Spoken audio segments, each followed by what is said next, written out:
ଭବାନୀ ଅଜାତ ଶତ୍ରୁ ହେଇ ସେ ଜୋର ଜବରଦସ୍ତ ତା ଅଧିକାର ତମ ପାଖରୁ ଛଡ଼େଇ ଆଣିବ।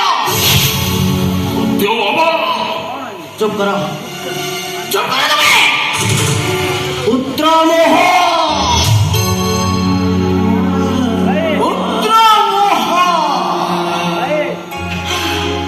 ସେଦିନ ପୁତ୍ର ମୋହଟା ତମକୁ ଏମିତି ଅନ୍ଧ କରି ଦେଇଥିଲା ଯେ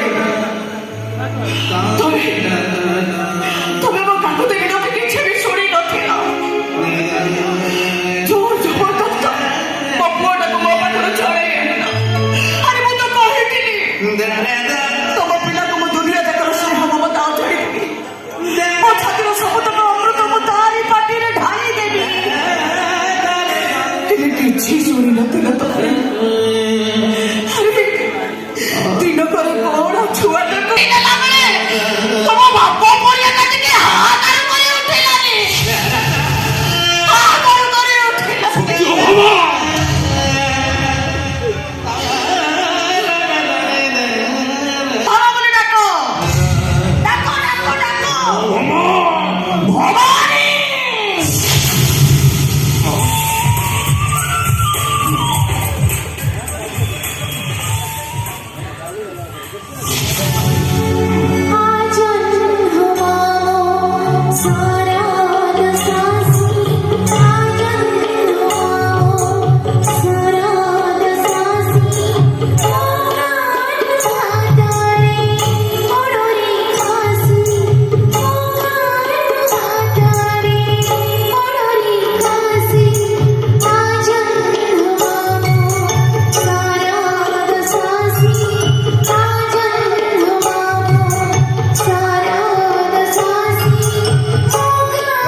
गीत गा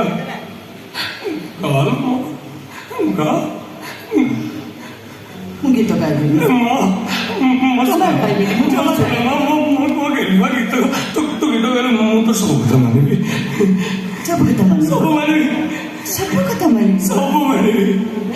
ମୁଁ ନାଚିବାକୁ କହିଲେ ନାଚିବି। ବାବା ରେ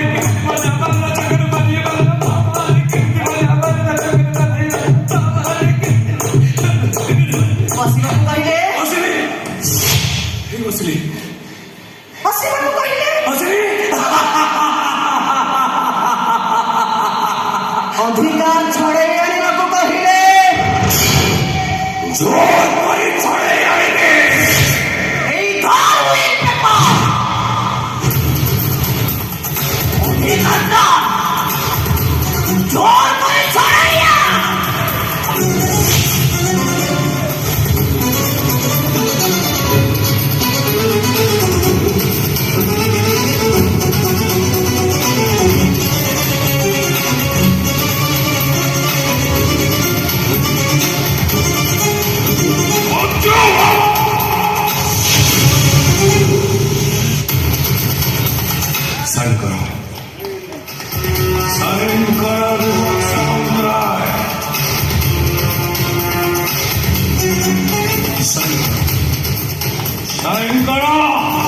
ସେଥିରେ ସାଇନ୍ କରିବି ନା।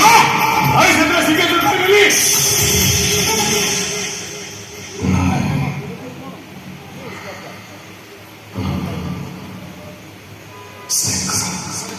କହିଲି ନା ମୁଁ ସେଥିରେ ସାଇନ୍ କରିବିନି। ସାଇନ୍ କର ଦୀପକ ସାମନ୍ତରାୟ। କରିବି ନାହିଁ।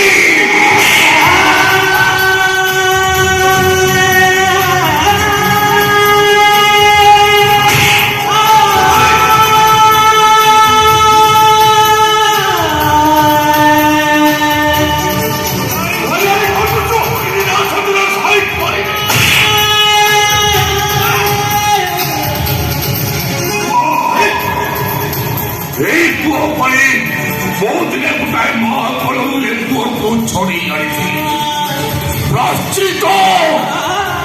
এটা হচ্ছে বড় প্রাশ্চিত।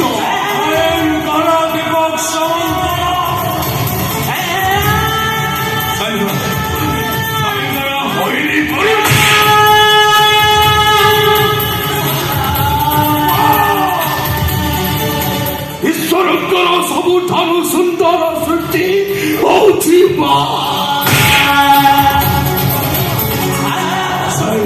ଆରେ ସେ ମା ପାଖରୁ ମୁଁ ଗୋଟେ କମଳା ଛୁଆକୁ ଛଡ଼େଇଲାଣି।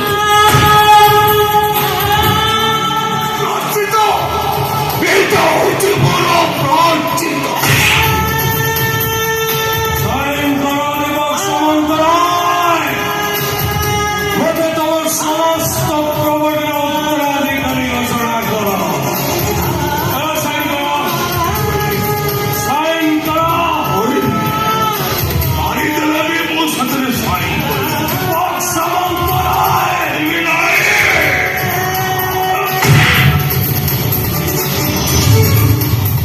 ସେଥିରେ ଦସ୍ତଖତ କରିଦେଲେ କିଛି ଲାଭ ହବନି। ଏ ସବୁ ସାମନ୍ତର ମାଲିକ ହବ ତୋ ପୁଅ। ମୁଁ ଜାଣିଥିଲି ସତ୍ୟଭାମା ଦିନେ ନା ଦିନେ ଏମିତି ଗୋଟେ ଗେମ୍ ଖେଳିବ। ଆଉ ସେଥିପାଇଁ ମୁଁ ଏକ ସ୍ୱତନ୍ତ୍ର ଇଚ୍ଛାପତ୍ର ତିଆରି କରିଛି। ଆଉ ସେଇ ନୂତନ ଇଚ୍ଛାପତ୍ର ଅନୁଯାୟୀ ତୁ ବାହା ହବ, ତୋର ସନ୍ତାନ ସନ୍ତତି ହେବେ, ଆଉ ସେଇମାନେ ହେବେ ଏ ସମସ୍ତ ସମ୍ପତ୍ତିର ଉତ୍ତରାଧିକାରୀ। ଆଉ ସିଏ ଯଦି ମରିଯାଏ କିମ୍ବା ତାକୁ ମାରି ଦିଆଯାଏ ତାହେଲେ ମୋର ସମସ୍ତ ପ୍ରପର୍ଟି ଚାଲିଯିବ ସରକାରଙ୍କ ହାତକୁ।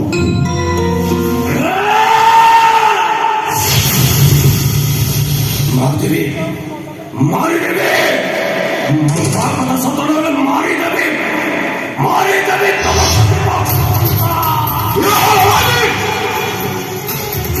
ଭୁଲି ଯାଉଛୁ। ଆଜି ହଉଛି ତାର ଜନ୍ମଦିନ। ସବୁ ଜନ୍ମଦିନରେ ପୁଅମାନେ ବାପାଙ୍କ ପାଦ ଛୁଇଁ ଆଶୀର୍ବାଦ ଦିଅନ୍ତି। ଅଥଚ ତୁ ଆରେ ଏ ବାପା ହେଇଥିଲେ ଶ୍ରେୟା ପାଦ ଛୁଇଁଥାନ୍ତି। ଇଏ ମୋ ବାପା ନୁହଁ, ସାଏ ଜନ୍ମର ଶତ୍ରୁ। ଇତିହାସ ମାତୃହନ୍ତା ପୁଅର କାହାଣୀ ଲେଖିଛି। ଆଜି ଗୋଟେ ପିତୃହନ୍ତା ପୁଅର କାହାଣୀ ଲେଖିବ। ମୋ ମା କଥା ସତ ହେଇନି ମାନେ ମରିବ ଦୀପକ ସାମନ୍ତରାୟ। ମରିବ ତମେ।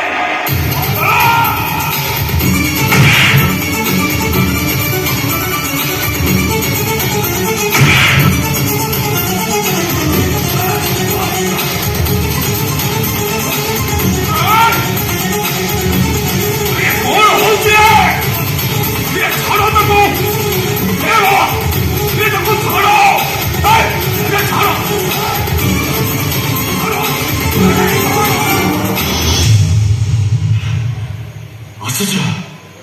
저분 말이